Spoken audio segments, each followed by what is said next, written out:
Слышали ли раньше, чтобы вот так часто происходили акты насилия, именно сексуального насилия детей над детьми? Подростковый возраст, конечно, это тот период, когда дети понимают, что я не часть матери, я не часть отца, я отдельный человек. И мне кажется, что причиной в первую очередь тому является среда, в которой мы живем. Мы сами разрушаем вот эти границы. У детей есть возможность и право сегодня побыть детьми, а у подростков побыть подростками. Это хорошо. Новое то, что у нас появилась возможность говорить о том, что происходит во всеуслышание. Половое воспитание можно хейтить сколько угодно. Для меня это про снятие ответственности родителей с себя. Это не проблема только вот этой семьи, это проблема общества.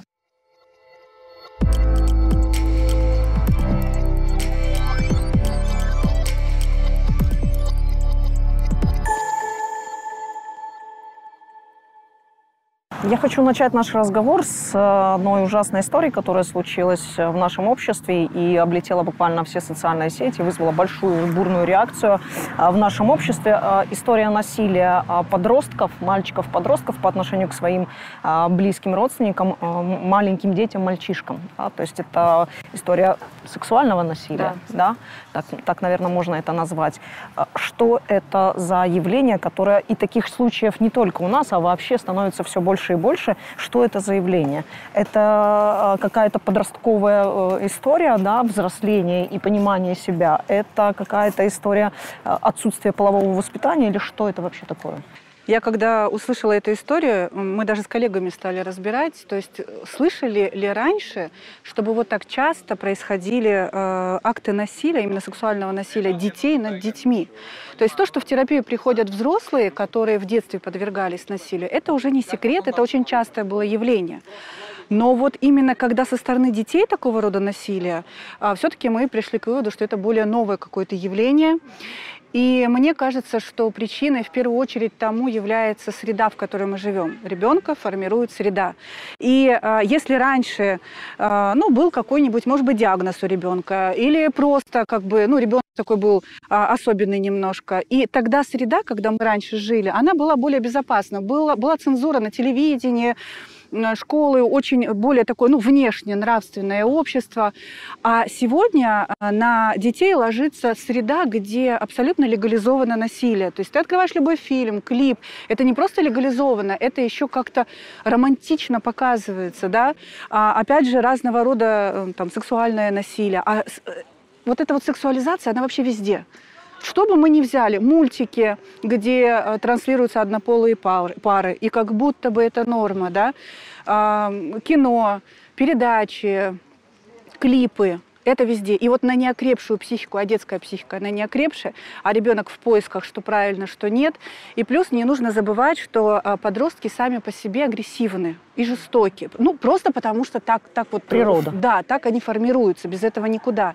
И вот представьте, когда тебя и так, ты не умеешь с этим справляться, да, с этими эмоциями, они тебя зашкаливают, и ты с окружающей среды вот это все видишь. Мы больше, наше сообщество, мои коллеги, много кто выступал за то, что помимо среды все-таки есть какие-то психические отклонения. Но это действительно, как по мне, явление новое. И чисто меня, например, это явление очень пугает. Вы еще будете разбираться с этим явлением? Что это за явление? Как с ним быть? Как предупреждать такие вот случаи ужасные? Смотрите, я не считаю, что это явление новое. Новое то, что у нас появилась возможность говорить о том, что происходит во всеуслышание. Вот только-только мы этому учимся. Будь то семейное насилие, будь то сексуальное насилие, какое угодно. И на самом деле это не просто пустые слова. О сексуальном насилии в среде нашей я предлагала говорить еще, чтобы не ошибиться в датах, но лет 5 назад минимум. И тогда... Я представляю реакцию на ваши слова. Мне сказали, что не стоит. О семейном насилии мы выпуски снимем, о сексуальном не надо. Да. Вот. Соответственно, для меня это точно не что-то новое. И да, я согласна со своей коллегой, что чаще приходят уже взрослые, которые говорят о том, что у них эта проблема имеется на сегодняшний день, им сложно строить свою социальную жизнь, семейную жизнь. Каким-то образом они связывают эти события. И есть необходимость проработать, да, эту историю. Новое, извините, я перебью, хочу отметить, новое именно когда сексуальное насилие дети над детьми совершают. То, что оно в принципе насилие, Рисмаль, согласна, оно всегда было, и взрослые часто, но вот про детское, чтобы подросток над ребенком. Я не могу согласиться, Лилия Ханумовна, при всем уважении не могу согласиться. Это то, что произошло, это не что-то новое. Так и бывает. 80% случаев это ближайшие родственники. Разных возрастов, я согласна. Но в то же время у любой проблемы есть био-психосоциальные факторы. Био мы исключаем здесь патологию, может быть, грубую психическую. Психо, да, здесь вот, может быть, здесь нет никакой грубой патологии, но психологические факторы все способствовали тому. И социальные, понимаете, это не проблема конкретно вот этой семьи. То, что случилось, даже то, что случилось, это не проблема только вот этой семьи, это проблема общества. Здесь очень важно, когда что-то подобное случается, понимать, что здесь не задача найти крайнего виноватого, а это, наоборот, сигнал обществу, что давайте, вот это произошло, к сожалению, так это все и работает, должно что-то произойти, и после этого появляется какая-то реакция. Как было уже быть не может, как по-новому мы не знаем, будем перестраиваться, учиться. Так что есть большое благо в том, что это не умалчивалось, не замалчивалось, но в то же время это совершенно точно не что-то новое. К сожалению, вот когда я говорила, что давайте снимем с себя эти белые пальто и признаем, что ничто нас не обходит стороной так или иначе. Мы не какие-то особенные. Все у нас, к сожалению, как у всех быть, работает. Как у всех, да. И, соответственно, опять же, как я и говорила, вот есть две крайности. Когда попустительское отношение к детям, это не обязательно же история того, что здесь что-то с ними конкретно не так. Но бывает действительно вот так или иначе какое-то невнимание к детям, а бывает гиперопека. Здесь же история про то, что мы, любя, залюбливаем детей так с самого начального возраста, что грудное вскармливание прекращаем там не условный максимум 2 года, а и в 4, и в 5, и 6. У нас ребенок на грудном вскармливании. Кормим мы ложечкой, хотя у него уже есть возможность самостоятельно питаться чуть ли не до подросткового возраста. Я, конечно, сейчас где-то преувеличиваю, а где-то реальные клинические случаи. Дальше мы детей целуем в губы и думаем, что это нормально. Бабушек, дедушек, пожалуйста, пусть целуют как хотят, делают, что хотят. Мы сами разрушаем вот эти границы, мы с неуважением относимся к тому, что ребенок может не хотеть идти на те или иные действия. Это в малом, это в малом. Сейчас практически в каждом блоге психолога, в каждом блоге людей, которые говорят про социологию и о каких-то социологических исследованиях, есть обязательный блог про продление, скажем так, подросткового или детского периода жизни. Да?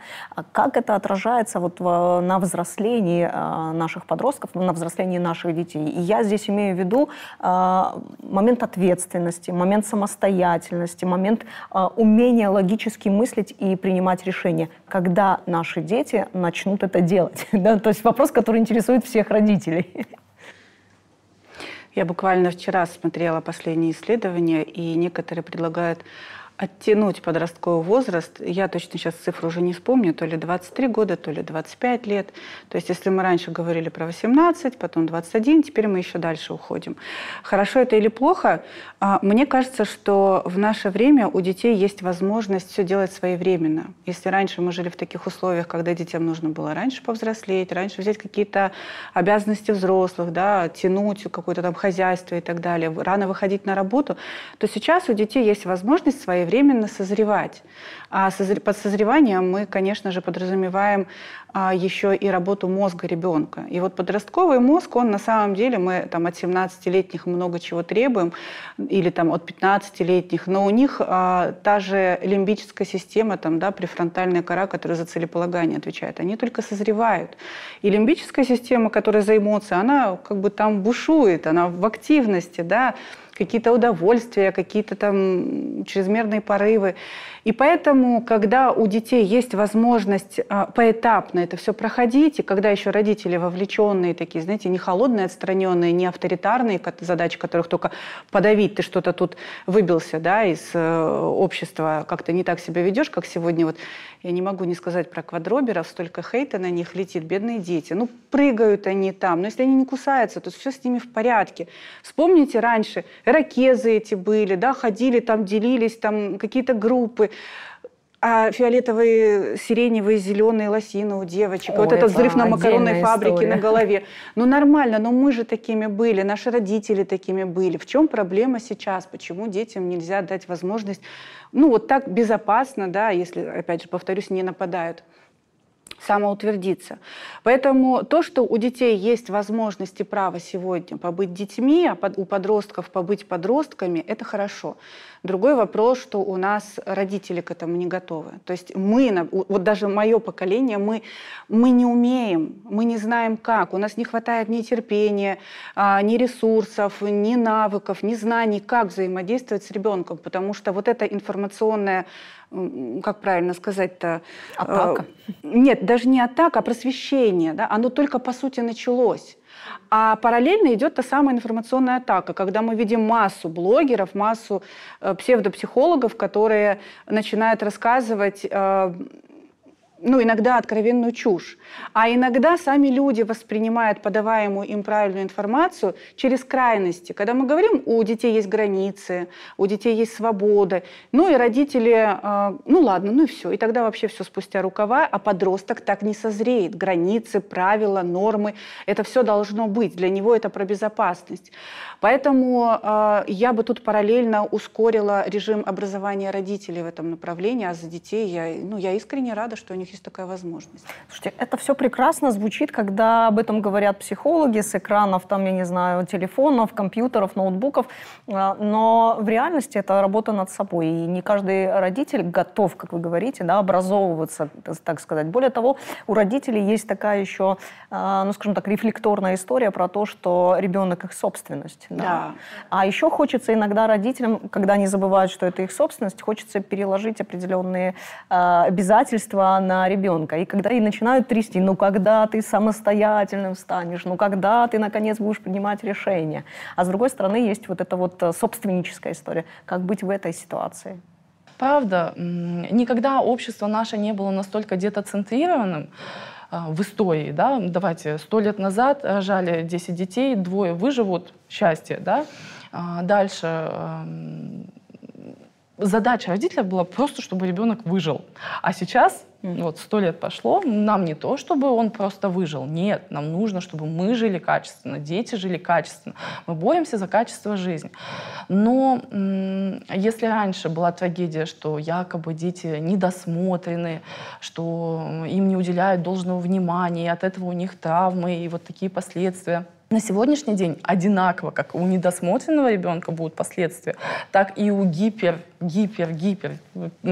опекающих родителей будет инвалидизация их ребенка. Почему? Потому что, соответственно, когда, как будто заботясь, родители вертолетами крутятся над детьми и не дают им возможность испытать малейшее неудовольствие от этой жизни, которая состоит из испытаний, поражений, кризисов, неудач. Я не знаю, неудач, проблем социальных, каких угодно.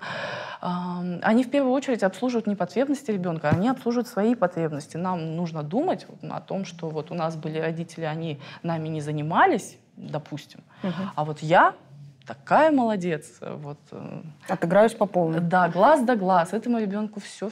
И когда они уже приходят на прием, опять же, что они делают? Я просто пользуюсь возможностью. В жизни я, конечно, очень вежливо, деликатно ко всему отношусь. Ну, раз есть камера, которая пишет, и я могу сказать то, что я думаю, честно, я скажу. Они говорят, ну вот... По большому счету, поговорите, поработайте с ним так, чтобы он был мне очень благодарен. То есть запрос родителей такой, да? Ну, условно, да, можно как угодно это... Ну, суть в этом, чтобы вот из неблагодарного или неблагодарной она стала очень благодарной, очень внимательной, чуткой и все остальное. Гипноз не просили делать? Вот, гипноз — это любимая тема.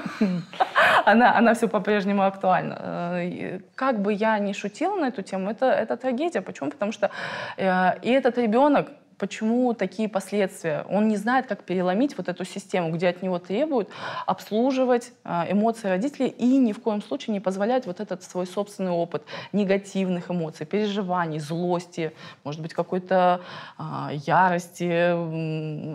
Он чего-то хочет, ему что-то нужно. И на каждом этапе это проявляется по-своему. Кризис 3 лет когда-то вы переживали, да, вот сейчас подростковый кризис, они очень похожи. А разница в чем? Что эмоций масса.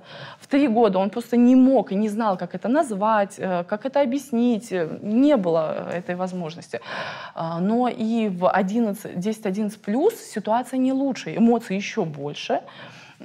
И если возможности родители, выразить эти эмоции еще больше. Если родители за весь этот период не показали собственным примером, как они справляются с негативными эмоциями, как я проявляю себя, когда столкнулся с каким-то стыдом. Вот что я делаю, я не знаю. И этот ребенок, соответственно, тоже не знает. И от него требуют фактически как от взрослого, чтобы он сейчас это все быстро порешал, грубо говоря, и дал родителю опыт, что я очень хороший родитель, у меня все хорошо, у меня все под контролем. Вот, собственно, все элементарно, когнитивно-поведенческая психотерапия. Действительно, база. элементарно, база. Да. Так в таком случае ожидать от подростков в каком возрасте или вообще от человека в каком возрасте можно ожидать самостоятельности, теперь самостоятельности, ответственности и способности принимать решения? То есть в 15 лет, товарищи родители, не ожидайте. Годам к 25, я так понимаю. Здесь нужно понимать, что когда бушует именно лимбическая система эмоциональная, вот этот как раз тот самый период, когда у ребенка формируются какие-то новые новообразования, новые стратегии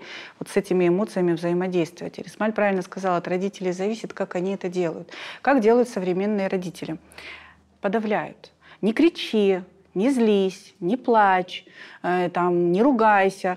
А каким образом ребенок, когда он вырастет, будет говорить, там, допустим, это мое мнение, я так считаю, я буду отстаивать свое мнение. Ну, допустим, или очень да? много свободы. Или Очень много свободы – это уже другая тема. Много свободы – это когда на ребенка вообще, пожалуйста, вот твоя жизнь, разбирайся сам. А как? Где ориентиры ребенок должен взять? Почему я изначально говорила, что какие-то правила, нормы, границы обязательно родители должны выстраивать. Их не должно быть очень много. То есть воспитание – это не про тюрьму. Но их должно быть ровно столько, чтобы ребенку было безопасно. Суть вообще семьи – создать для ребенка безопасную среду. Только так может сформироваться здоровый, психически ответственный человек. Мы говорили про депрессию. Депрессия – это вообще очень частая, и я бы сказала, не крайняя депрессия без диагноза, да, такое депрессивное состояние для ребенка. Потому что они все, вот этот смысл жизни, а куда мне пойти, а что я буду делать, а вот там у меня не ладится со сверстниками, они учатся, да, там же и эмоций много, а понимание последствий своих действий, решений, их еще нет до конца. Вот это вот такая длинная нить, как у взрослого, ее нет. То есть им кажется, что их там не понимают. Плюс родители. Подростки – это особый тип населения. С ними общаться очень сложно, потому что там другой уровень мышления, там другой уровень преподнесения информации, там много крайностей, там мало критичности, там 0 опыта, но много самомнения. И вот здесь от родителей очень важно, чтобы они слушали. Вам кажется, бред несет? Чушь. Ой, вот это вот, знаете, сейчас новая мода. Я вот чуть подрасту, школу, там, институт закончу, богатым стану. Ну, то есть вот какой-то этап жизни он явно вырыл оттуда. Он сразу станет богатым. То есть все вот такое волшебство. Ну, слушайте, ну поддакивайте, говорите, ну, классная у тебя мысль, классная идея. А что можно сделать для этого? Да? То есть вот такими вот вопросами и учить этого ребенка задавать вопрос, а что мне нужно для этого? Это и подводит к ответственности. Хорошо, вот это тебе нужно, а ты попробуй. Вот он пошел, попробовал, у него получилось или не получилось. И только так эта ответственность формируется. Когда ты уже станешь взрослым, это не формирование ответственности. Иди и делай так, как я тебе сказала, это не формирование ответственности. У нас родители так боятся иногда отпустить этих детей от себя, что вот такими вот колючей проволокой их обязывают, шаг вправо, шаг влево, расстрел. А потом в 40 лет к нам приходят в терапию там, женщина или мужчина, у которой нет сепарации. которая то, что мы говорили, а что такое ответственность, я туда боюсь идти. А у нее реально там такие панические атаки, что пока ты с этим разберешься, любая вообще психосоматика, она же действительно очень часто начинает закладываться в детстве. Такой длительный процесс и лечение, работа с этим психосоматическим процессом тоже длится 7 лет в терапии. Ты не можешь прийти и завтра все починилось. Поэтому у меня на самом деле серьезное обращение, да, к родителям, чтобы вы были более ответственны сами. Не надо на ребенка это перекладывать. Если вы не умеете справляться со своими негативными эмоциями, идите учитесь. Вы взрослые. На вас ответственность. А ребенок – это ваш ребенок. Вы не первый раз у нас в Меркезе, да, а сейчас в Меркезе Плюс, и мы не первый раз с вами обсуждаем разного рода триггерные для нашего общества темы. И совсем недавно мы с вами говорили о половом воспитании. И я прекрасно помню весь тот хейт, который свалился на ваши головы и вашу мужественную реакцию на все эти истории, когда люди писали, что вообще что за бред, почему мы должны об этом говорить вслух, вы вообще потеряли все нормы воспитания, куда делся наш крымско-татарский такой тербия, да, выйдет замуж, научится, на улице там уже всех всему научили, и так все знают, интернет есть и так далее и тому подобное. Вот как в этой ситуации, когда вот она, да, проблемная история случилась трагедия по большому счету, и, естественно, возникает вопрос, а нужно ли было заранее говорить о половом воспитании? Вообще, на самом деле, это то, что и Рисмаль сказала, и я говорю. У нас среда, она располагает к такого рода вот проявлениям. Понимаете, отсутствие полового воспитания, если посмотреть на статистику, 75% людей, которые подвергаются сексуальному насилию, это дети. Ну, это статистика, там, я не знаю, лет 5-7 назад она была собрана, совсем свежую, не знаю. И когда исследовали этих детей, то большая часть этих детей абсолютно не имела никакого полового воспитания. С ними никогда об этом не говорили, они не знают, что это такое. А вот дети, которым удавалось этого избежать, которые никогда вообще с этим не сталкивались, вот чаще всего это те дети, с которыми родители разговаривали конкретно, обучали границам, объясняли, что и как. Это мы раньше в капусту ходили братьев, сестер искать, да? Эти дети уже другие, и с ними нужно разговаривать по-другому. Половое воспитание можно хейтить сколько угодно. Для меня это про снятие ответственности родителей с себя. Ты учишь ребенка пользоваться, я не знаю, гигиена, питание, общение, образование. Чем сексуальное воспитание отличается от всего остального? Что в нем такого ужасающего, что пугает взрослых людей, да, которые рожают детей? Почему они считают, что это не важно, что этот ребенок должен на улице чему-то учиться? Сейчас улица, она совершенно не такая, какой она была раньше. Сейчас у нас улица еще и интернет. И то, что они сегодня смотрят, я недавно подписалась на один блог в телеграм-канале, рецепты кулинарные. Я в один прекрасный день захожу, а мне там внизу реклама.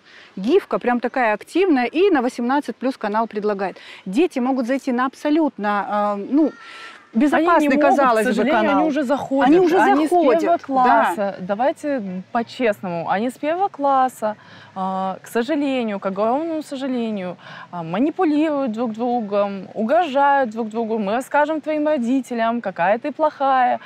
Снимают всевозможный контент, выкладывают. У них есть соцсеть, лайки, кто только не сидит. Ну, в общем, на самом деле, к сожалению, давайте так, не вчера все это появилась, эта проблема.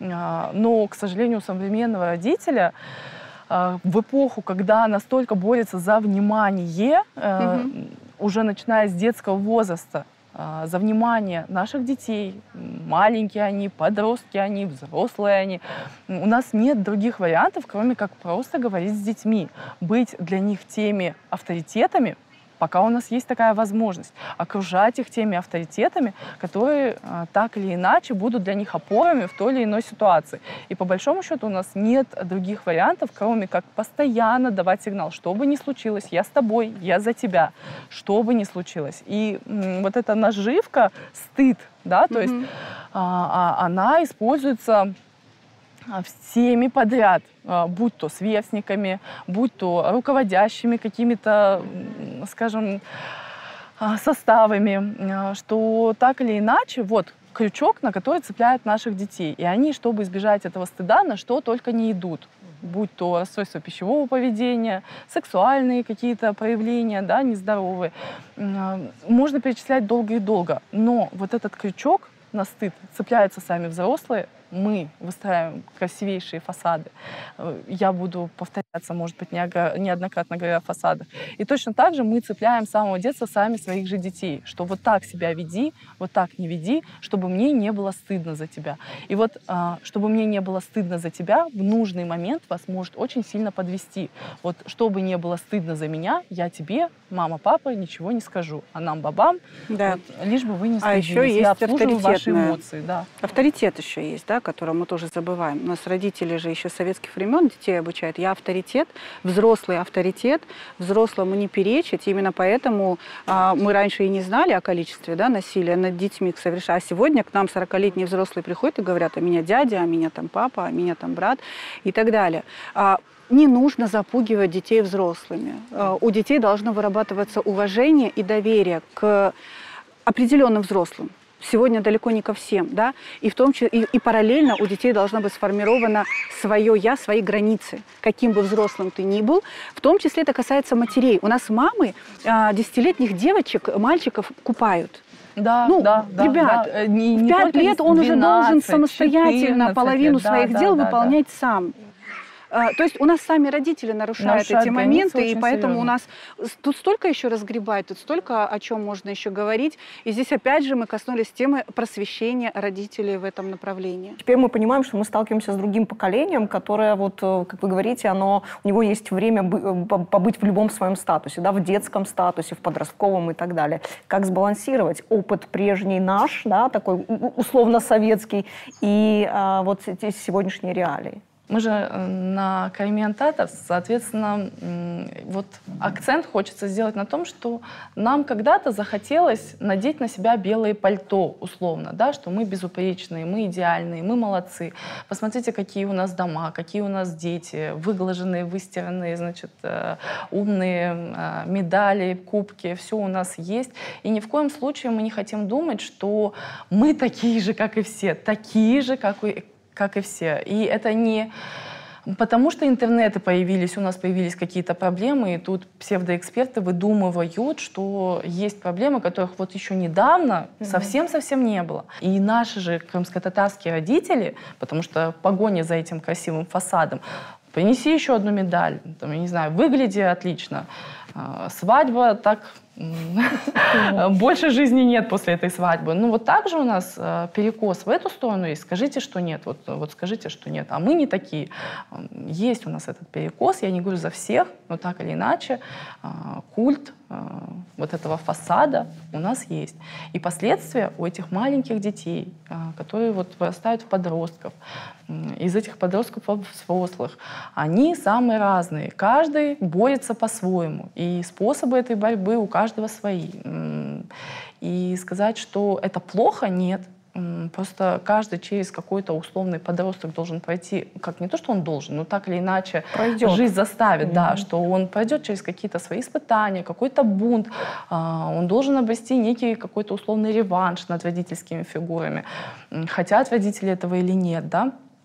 И, соответственно, это неизбежно. Все, что может сделать родитель, давать с самого появления ребенка на свет всяческими образами сигналы, что я с тобой, я за тебя. Мир — небезопасное место. Мир не последователен, предсказуем, контролируем. Все это есть. Но вот по мере взросления ребенка мы даем это понять. Или не даем, создавая вот эту гиперопекающую историю. И, соответственно, да, мы имеем детей, которые в 30 лет отказываются брать эту ответственность. Да. Ну, раз уж вы заговорили о крымско-татарских особенностях, то давайте проговорим про сепарацию в крымско-татарских особенностях. Да? В разных культурах есть традиция вот сепарирования. Да? Достигли условно там 18-летнего возраста там, или 20-летнего возраста, и, пожалуйста, отдельное жилье, ты сам себя обслуживаешь, ты сам себе зарабатываешь на жизнь, то есть ты как-то устраиваешь свой ежедневный быт и в том числе ну, какие-то свои перспективы жизненные, да, сам ставишь.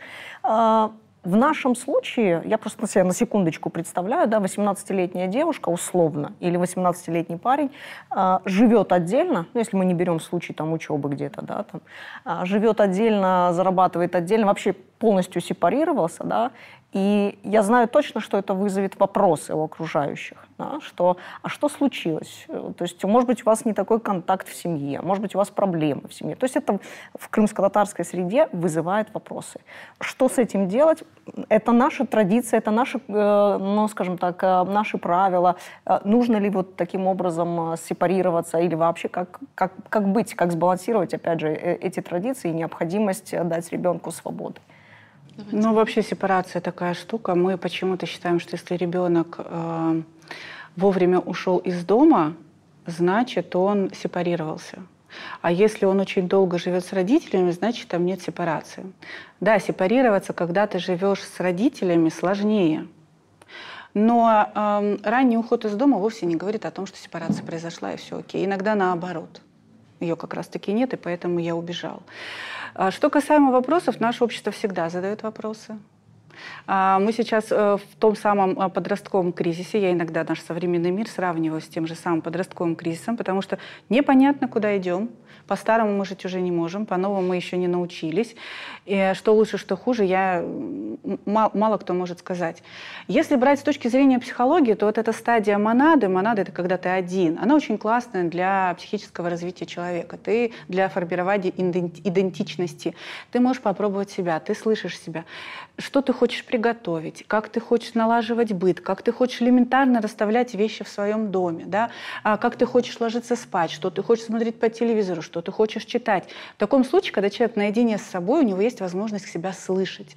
Когда человек живет в родительском доме и подчиняется тому, что говорят родители, услышать себя очень сложно. У нас как родители? Пошли кино смотреть. Я не хочу. Что значит не хочу? Пошли кино смотреть. А то, что ему это кино даром не надо, ему это не интересно, у него интересы другие, это никого не волнует.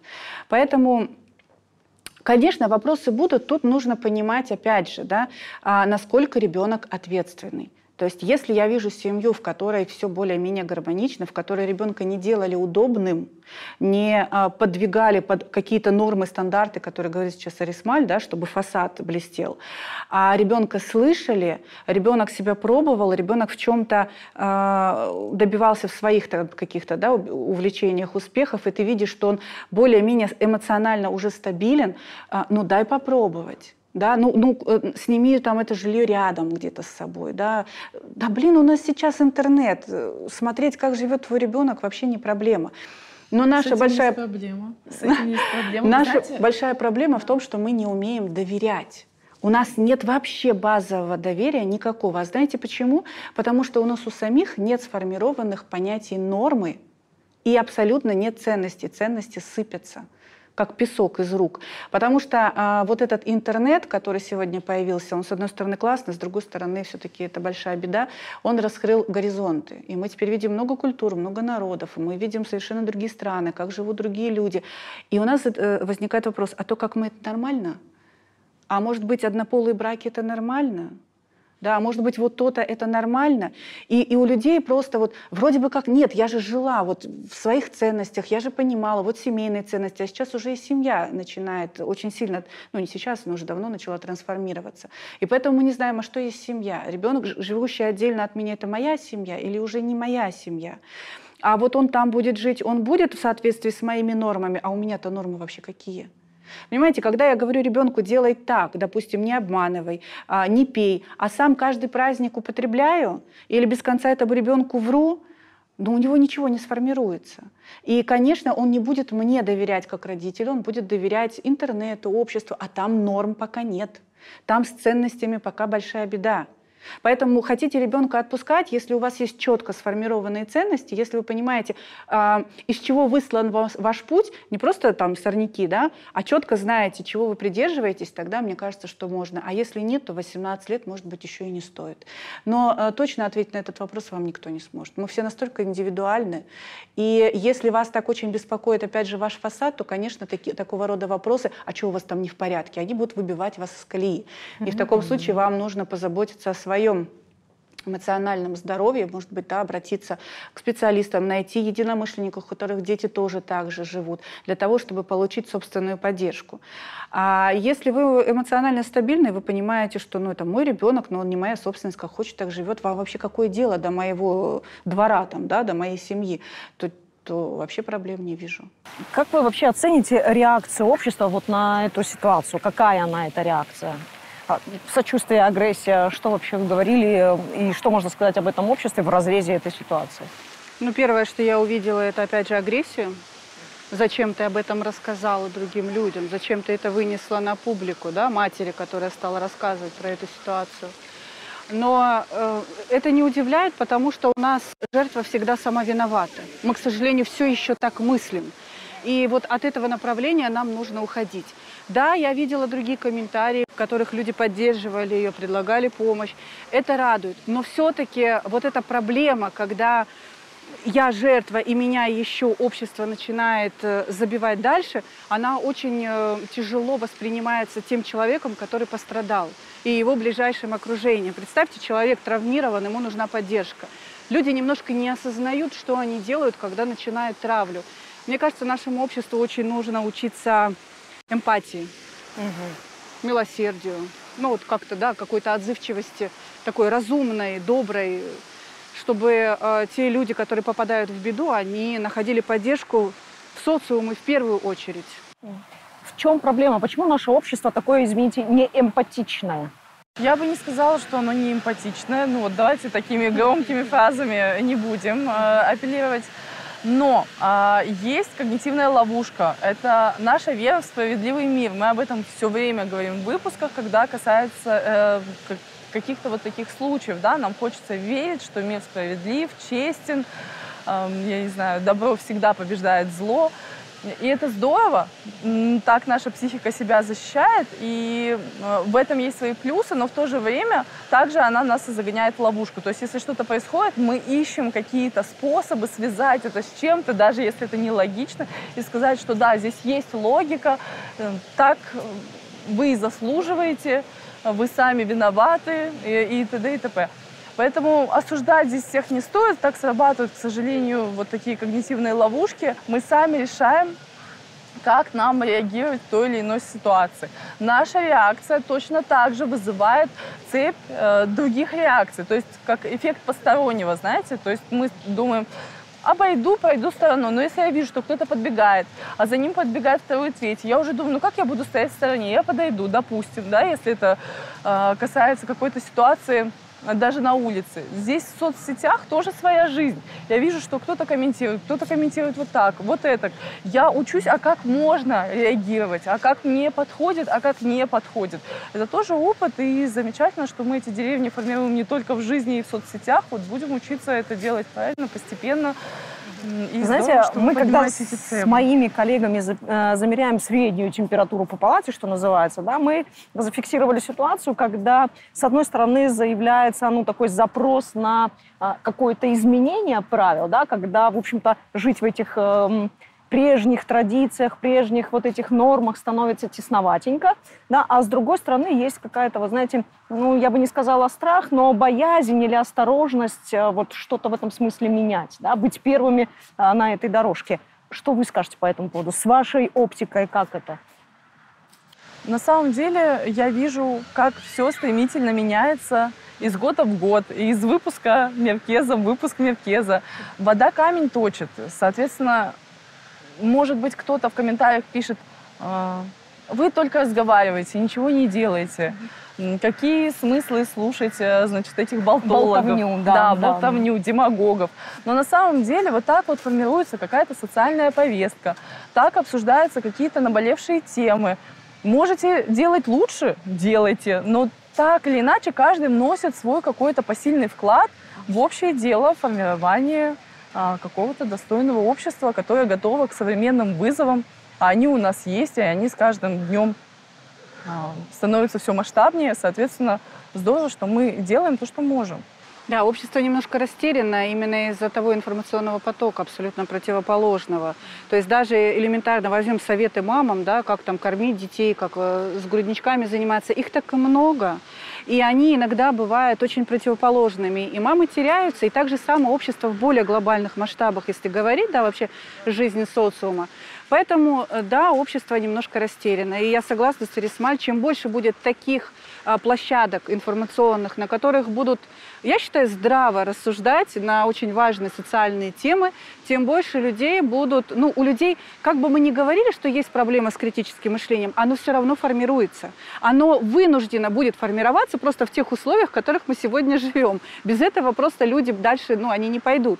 Поэтому я верю в то, что все больше и больше людей будут занимать наши площадки, приходить на наши площадки и все-таки ну, более экологично, да, более качественно выстраивать нашу социальную жизнь. Зацеплюсь за ваше слово «качественно». Да? Как, возвращаясь опять же к теме нашей про подростковый кризис, как качественно прожить его, так, если так можно сказать, да, я тут в сторону родителей имею в виду, да, как не выгореть родителю, у которого, может быть, даже не один ребенок в этом подростковом кризисе. Да, я как мама, у которой 3 подростка и еще 1 4-летка, и все в кризисе, в глобальном таком, да. Вам не позавидуешь. Да. В общем, я хочу вот здесь тоже стать на сторону родителей. Я всегда на стороне детей, но в данном случае я понимаю, как всем родителям тяжело.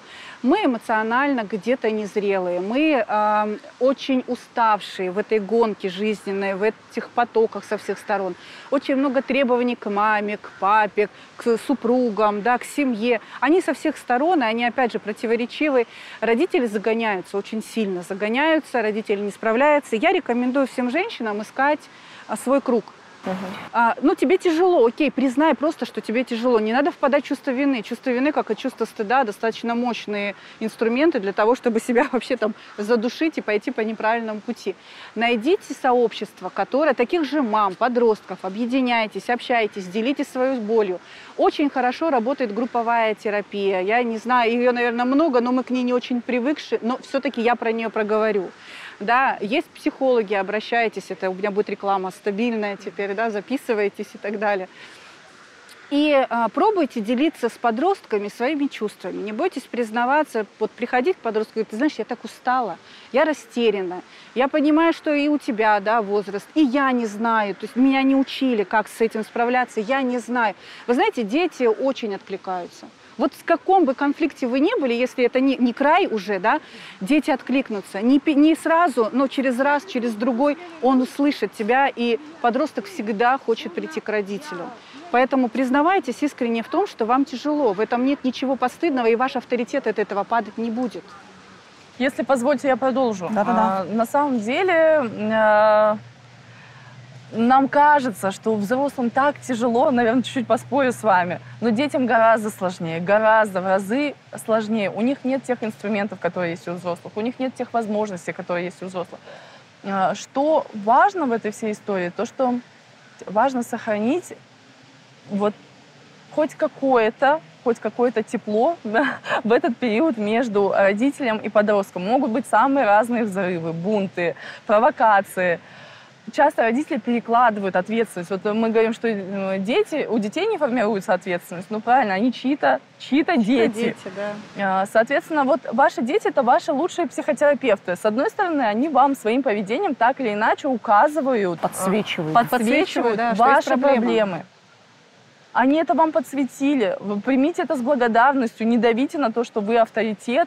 Мы так себя со своими родителями не вели, мы себе такого не позволяли. Да что ты себе позволяешь? Наоборот, это возможность поисследовать, что здесь происходит. Возможность разобраться. Ну, я очень надеюсь, что у меня нет такого оптимизма, если честно, в плане подростковых групп. У меня у самой большая проблема, куда этих подростков перенаправлять. Если есть специалисты, которые на местах работают, было бы замечательно, если бы они в комментариях отозвались бы, что вот в таком-то районе я веду подростковую группу, а вот здесь я есть. Было бы замечательно. У меня есть такая проблема, как у специалиста, куда перенаправить. Я понимаю, что в индивидуальном формате я не все могу сделать. Да, я говорила про группы для родителей. Ага, подростковые — это отдельная тема, важная, согласна. Так. А есть еще, как бы, да, когда кстати, родители объединяются и помогают друг другу. Могут свое бессилие таким образом действительно скинуть, если хотят, это было бы замечательно.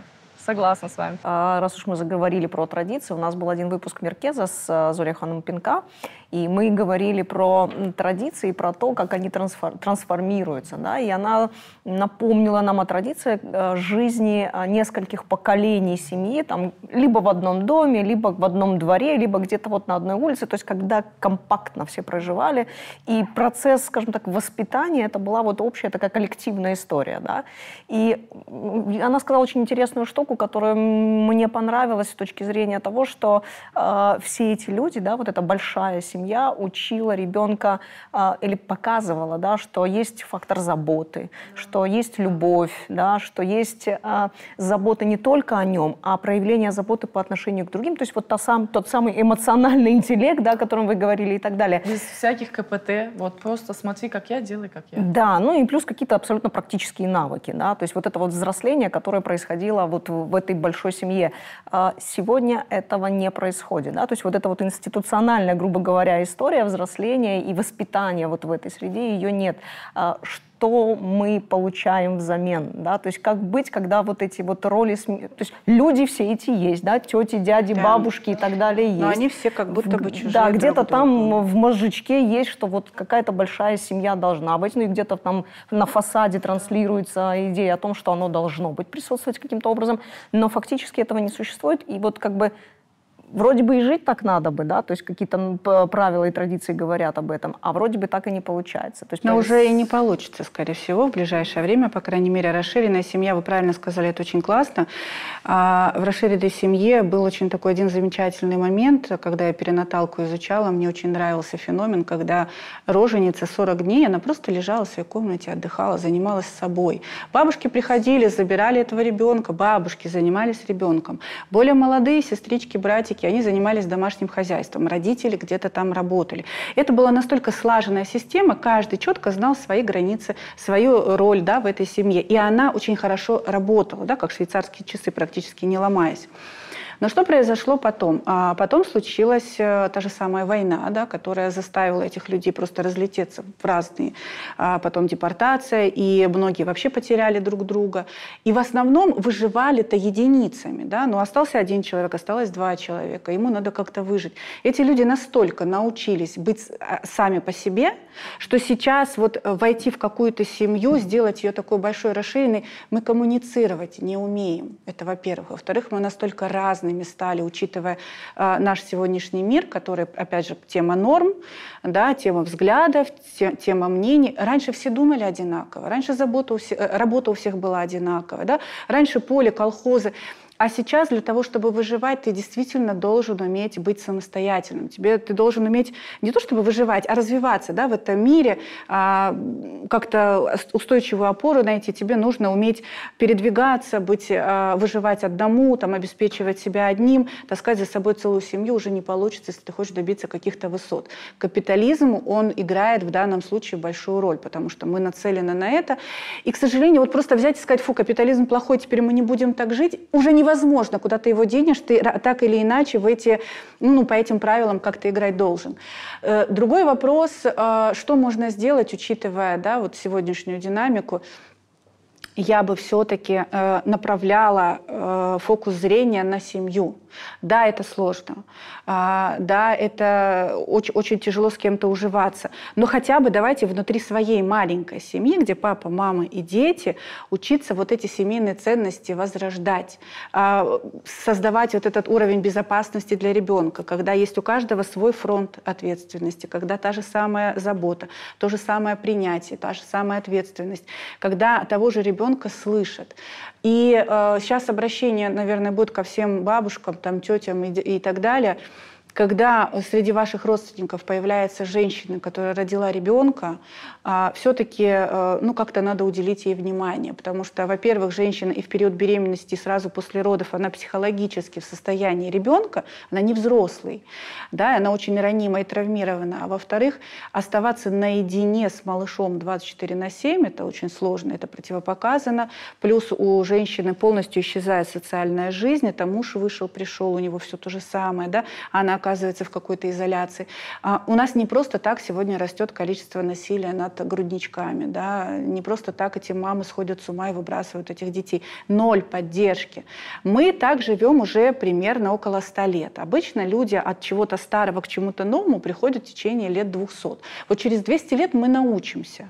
Мы либо вернем то, что было, да, как-то научимся друг с другом совместно проживать, либо же мы научимся пользоваться какими-то другими элементами для того, чтобы наша семья была эмоционально, и физически, и психически здорова и стабильна. А другого варианта нет. Ну, просто уже обратите внимание на то, что происходит, да, отключайте как-то свой эгоизм, и хватит это уже, а я там в поле рожала, я руками стирала, да, посмотрите, ей тоже тяжело, да, у нее стиралки, у нее все, она не в поле рожает, а в роддоме, но тут совершенно другие сложности. И пока мы не хотим понимать сложности друг друга, вот выхода и каких-то изменений мы никогда не добьемся. Но меня радует, что много людей все-таки хотят. Вы фиксируете эту историю, что все-таки хотят этих изменений? Конечно, все больше и больше людей приходят, обращаются. Ко мне приходят мамы, которые говорят, я хочу понять подростка. Я говорю, что конкретно вы хотите сделать? И здесь уже история не такая, как Арис Малер сказал, сделайте его удобным. Почему он это делает? И ты вот объясняешь, здесь чисто психологическое просвещение, уже не столько там, да, какая-то терапия, а чисто вот в этих рамках работаешь, рассказываешь. У нас тоже психопросвещение. Да, нет, психопросвещение у всех есть, просто к вам чаще приходят более специфические клиенты. Да, я с такими не работаю, поэтому я, слава богу, многого не знаю. Слава богу. Да. Если можно, я продолжу. Вы начали вопрос по поводу выпуска где... Зоя Ханум, да. Смотрите, чтобы воспитать одного ребенка, нужна целая деревня. Это древняя пословица. И мне она очень откликается. Опять же, я вижу специфических клиентов, допустим, с социальной тревожностью.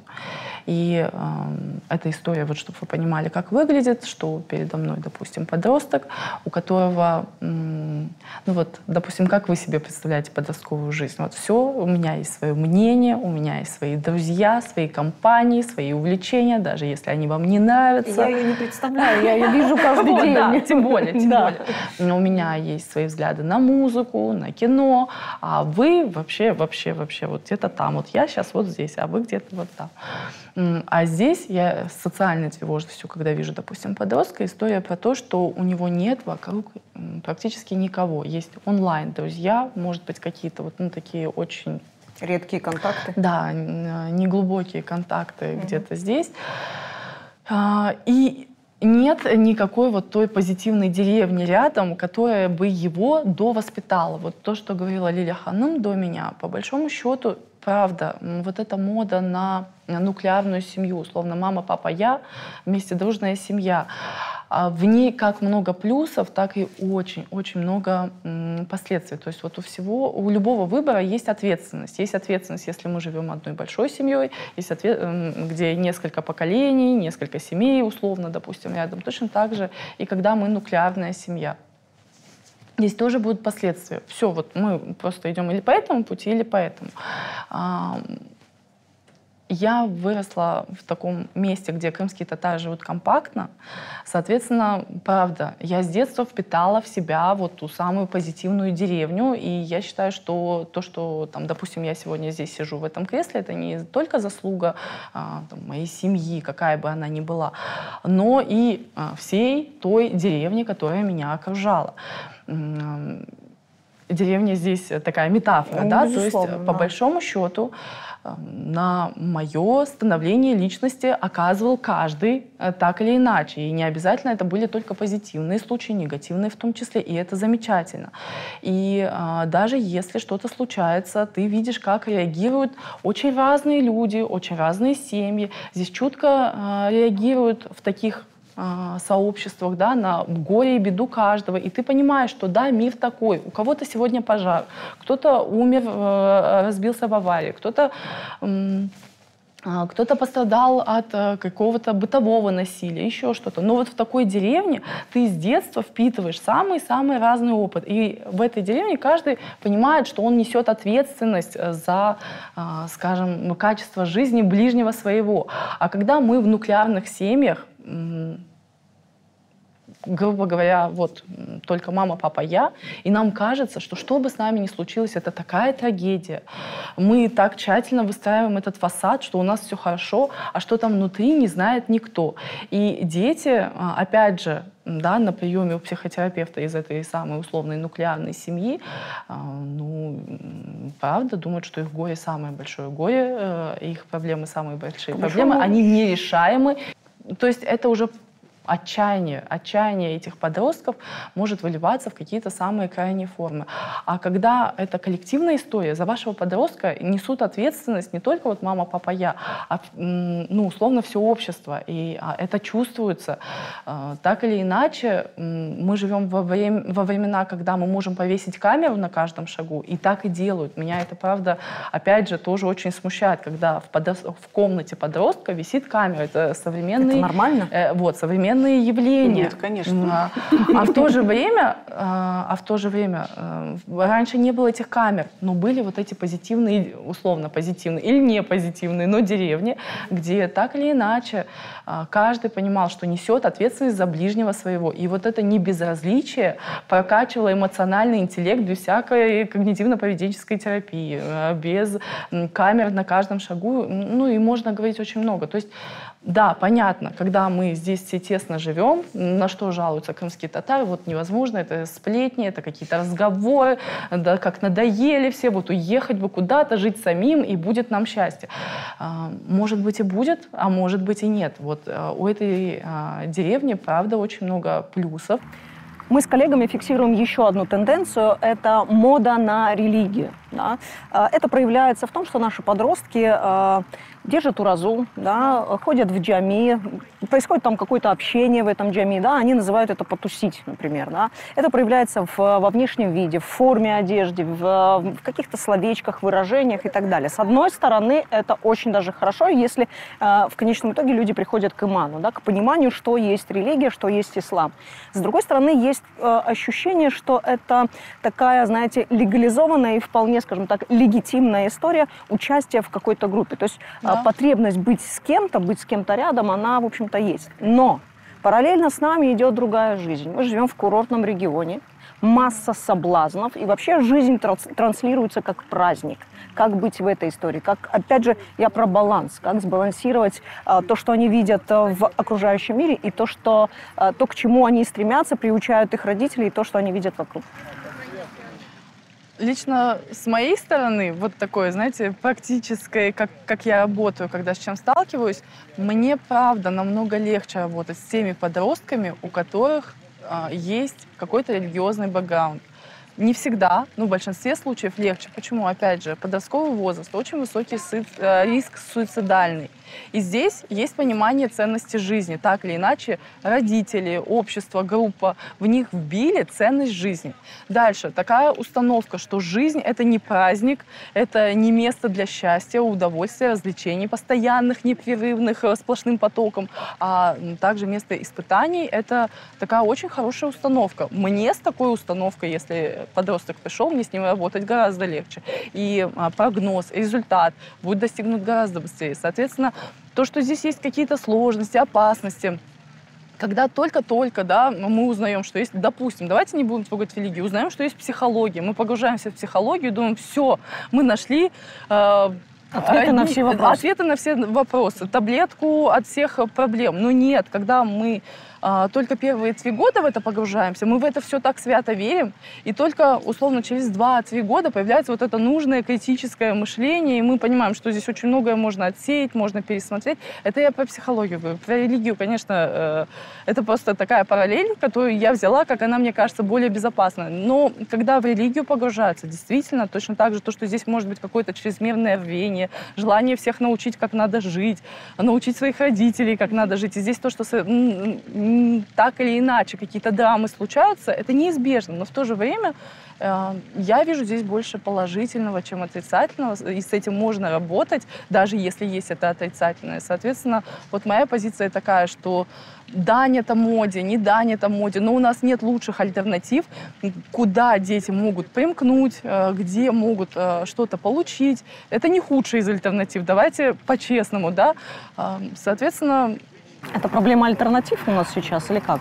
формируется их идентичность. И это здорово, что они себя пробуют через разные группы. Если они сегодня в группе атеистов, они понимают, кто они, кем они станут, кем они хотят быть. И даже если сегодня они в атеистах, завтра они вот в другой группе. Я понимаю, что, может быть, сейчас кто-то закидает меня тапками, но я хочу сказать, вспомните себя подростками.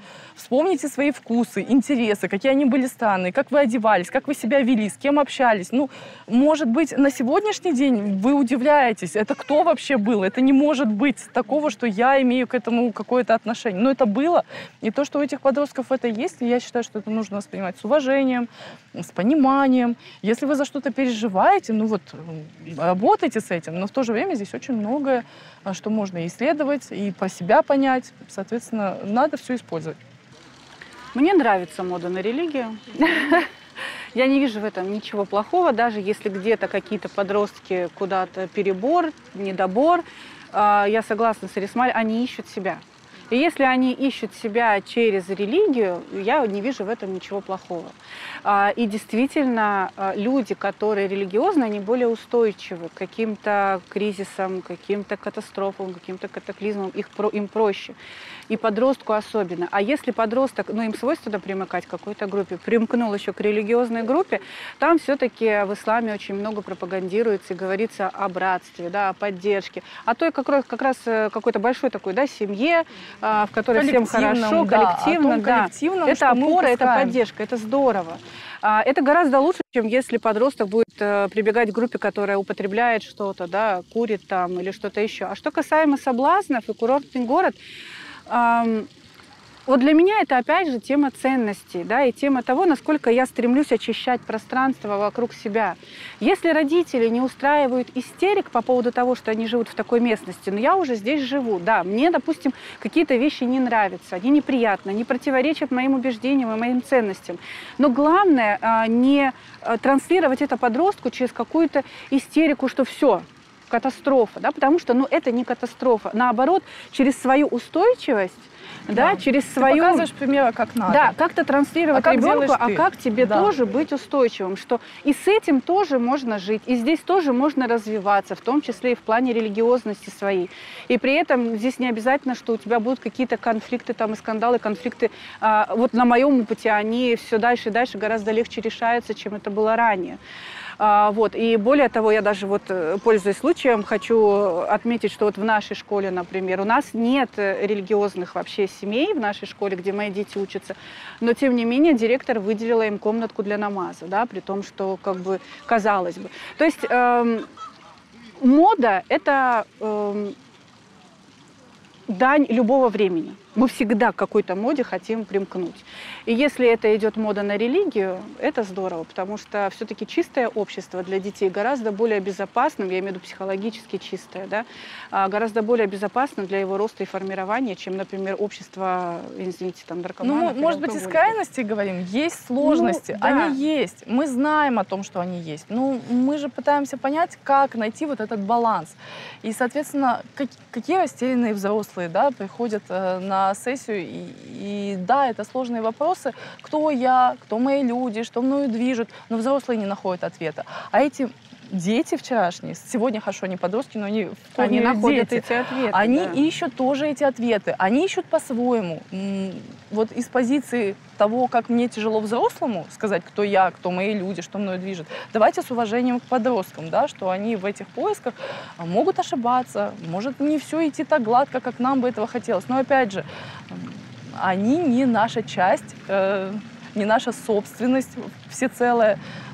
Все, что мы можем сделать, это как-то облегчить их путь и сострадать, уважать, быть эмпатичными. Знаете, вот сегодня мы с вами практически целый день общаемся в разных локациях, и я фиксирую, я замечаю за собой, что вы всегда говорите о том, что подростки, да, они переживают определенные там кризисы, идентичности, да, и пересматривают какие-то ценности, и много-много других процессов у них происходит, и психических, и биологических процессов, но вы всегда акцентируете внимание на том, что у них очень много ответов, и что они гораздо проще иногда справляются с теми процессами, которые вокруг нас происходят, чем мы, взрослые. Вот на что бы вы посоветовали родителям обратить внимание и что перенять у подростков, так сказать, и принять в свой, так сказать, багаж, инструментальный багаж? Насчет того, чтобы перенять, я, честно говоря, не знаю, потому что, ну, мне кажется, у каждого возраста свои механизмы. И, может быть, взрослым вот эти детские механизмы уже и не нужны. Да? А может быть, лучше даже не перенимать, а кооперироваться. Здесь и подростки будут чувствовать себя более значимыми. Да? Мы взрослые, мы пришли, а скажи, вот, посоветуй. И мне кажется, это очень классно для взаимоотношений будущих и для будущего становления этого подростка. Зачем изобретать велосипед, когда вот у тебя есть ребенок, ты пришел, он тебе помог? Мое мнение, что наши дети — это наши, может быть, несколько кривые, но зеркала. В эти зеркала очень интересно смотреться. Очень интересно находить сходства, но так как зеркала немножко кривые, интересно находить различия. Я с огромным интересом изучаю свое зеркальце. И, правда, нахожу массу удовольствия в этом процессе. Если мы не будем так фиксироваться на том, а что скажут люди, а что подумают люди, а будем с интересом к этому подходить, я думаю, что мы очень многое поймем и прокачаем в самих себе. Мы поможем этим детям интуитивно. Я еще раз скажу, что нет никакой инструкции, как надо точно воспитывать вот именно ваших детей. Никто не знает. Ни в каком учебнике. Вот сколько ищу, ничего не нахожу.